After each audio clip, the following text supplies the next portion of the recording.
Coming up tonight on YCN News, presidential hopefuls remain busy. Another suspicious fire reported in southern Vermont.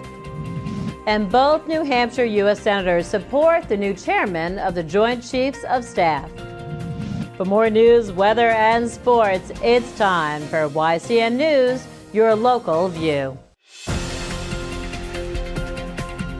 Now, your daily digest of the Dartmouth Lake Sunapee region, southern Vermont, and Windsor County. News, sports, weather, and all that is happening in our area. The news on YCN, your local view. Good evening. It's Tuesday, May 5th. I'm Laura James. Welcome to YCN News. Well, the lead up to the first in the nation presidential primary is getting busier, certainly for Republicans. Today in Henniker, former New York Governor George Pataki spoke to students at New England College. Thanks, Laura. Former Governor of New York George Pataki was on New England College speaking today at the Simon Center.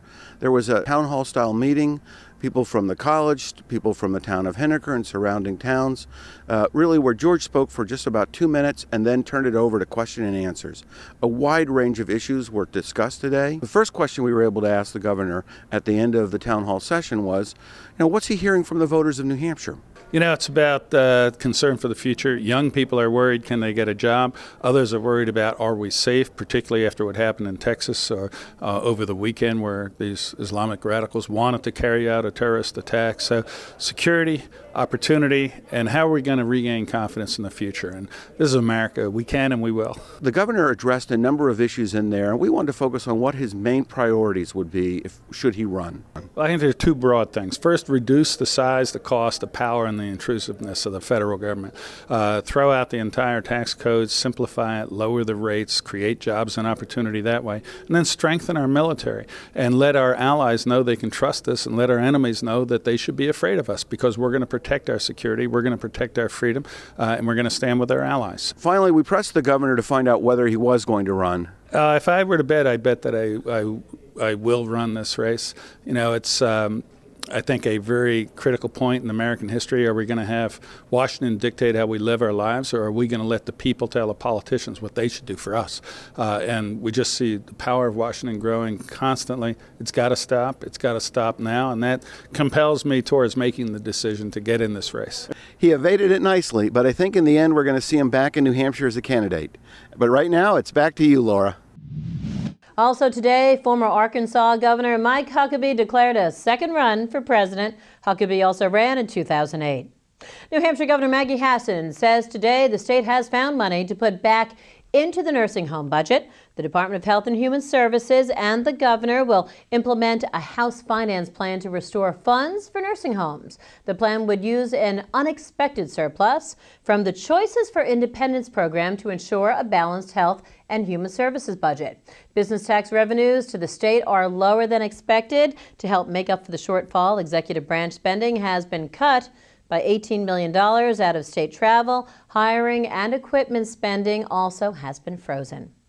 For the second time in as many weeks, state police report another suspicious fire in southern Vermont. A home in South Londonderry, Vermont is destroyed, and police say damage estimates top $850,000.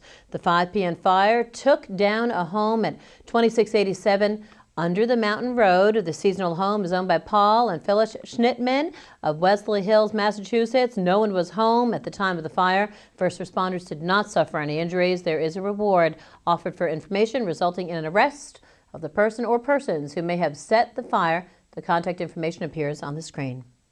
New Hampshire's 2 U.S. senators are in bipartisan support of the man being named as the next chairman as the Joint Chiefs of Staff. Jean Shaheen and Kelly Ayotte agree that General Joseph Dunford is the right person for this position. Both senators serve on the Senate Armed Services Committee. Dunford's extensive military service includes leading forces in Iraq and Afghanistan. His nickname, according to Shaheen, is Fighting Joe for his steadfast and calm approach in understanding the battlefield. General Dunford is a native New Englander raised in Quincy, Massachusetts. He graduated from Boston College High School in 1973 and from St. Michael's College in Colchester, Vermont back in 1977.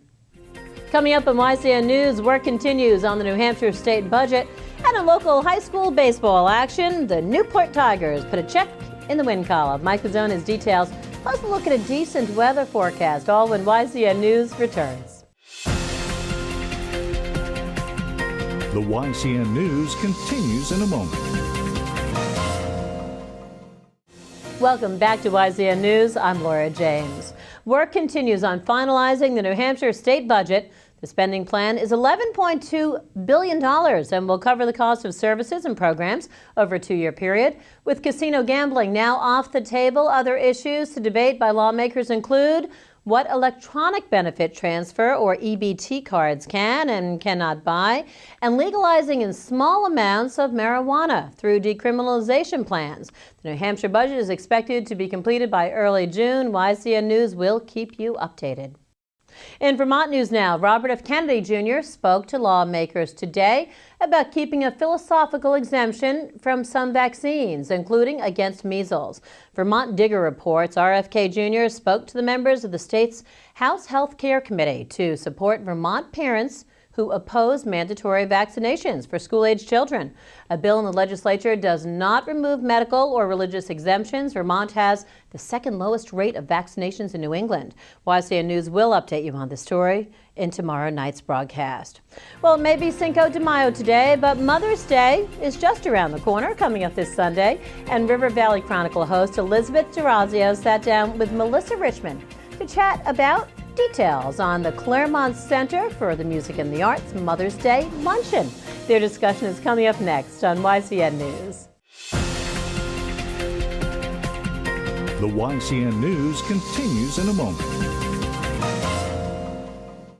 Welcome back to YCN News. I'm Mike Pizzone. Well, it was another beautiful day out there today, and things won't change much as we head into the middle of the week. Skies will remain clear tonight with a low of 42 degrees and winds becoming calm after midnight. Tomorrow will bring more bright sunny skies with a high of 73 during the day before bottoming out at about 46 tomorrow evening.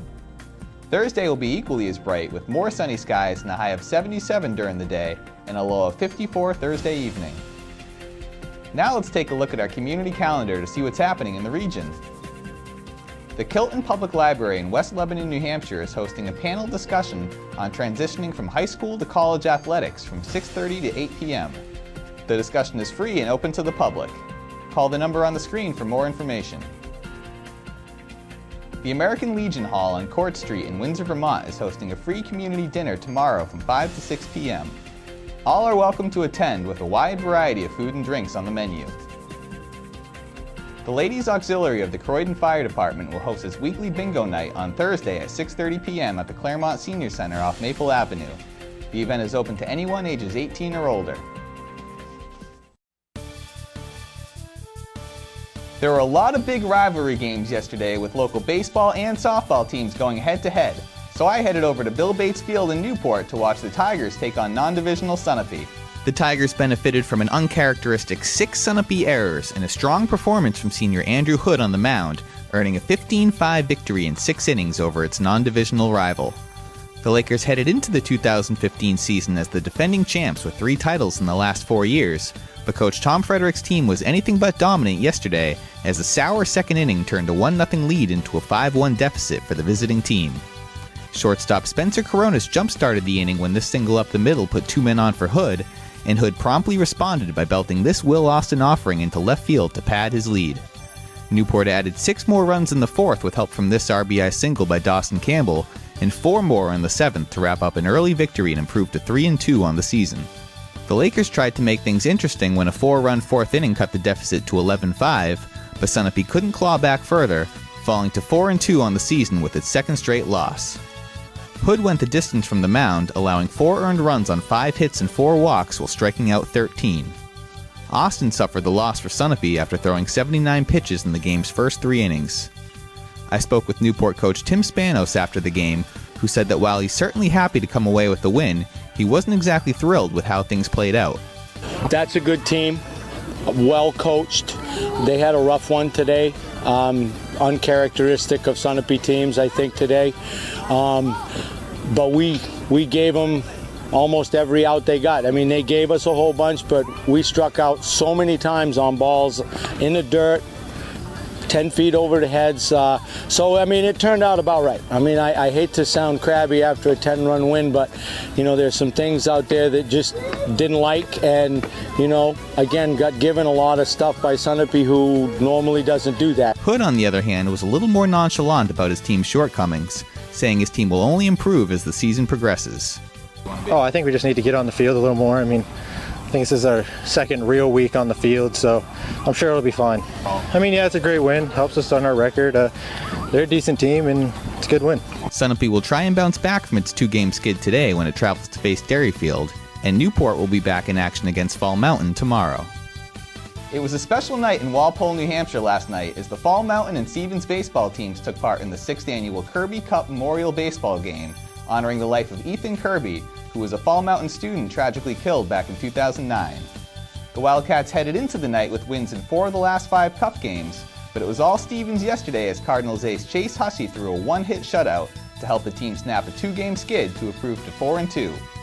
Hussey, Noah Spalding, and Ryan Knapsey all drove in runs for Stevens.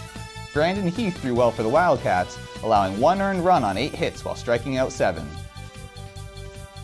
Noah Mays allowed 2 earned runs on 8 hits to help lead the Lebanon baseball team to a hard-fought win over Conval yesterday. Cam Broughton led the way from the plate with a trio of hits, while Tanner Sims and Nate Perkins each drove in a run. The Raiders are now 4-2-1 on the season and will host Wyndham tomorrow. Ashley Bly pitched a gem for the Windsor softball team yesterday, tossing a 2-hit shutout to lead the Yellow Jackets to a narrow win over Hartford. Emily Williams reached base on a drop third strike and crossed the plate with the game's lone run after a pass ball and a Hurricanes error. Windsor is now 2-2 on the season and will host Mill River today. The Raiders generated plenty of offense from a handful of sources yesterday, earning a comfortable win over Co-Brown to improve to 6-0. Emily Perriman led the visiting team with 5 goals and an assist, while Carolyn Wren and Ellie Brine each tallied hat-tricks. Erin Landry had a relatively easy day in net, finishing with 3 saves. Lebanon will be back in action tomorrow when it hosts Bishop Brady. That does it for YCN Sports. I'm Mike Pizzone. Thanks so much, Mike. Capital Connections host John O'Connor continues his discussion with part 2 of an interview with John Wilson. He's a candidate for the Select Board in the town of New London, New Hampshire. That interview is coming up when YCN News returns. The YCN News continues in a moment.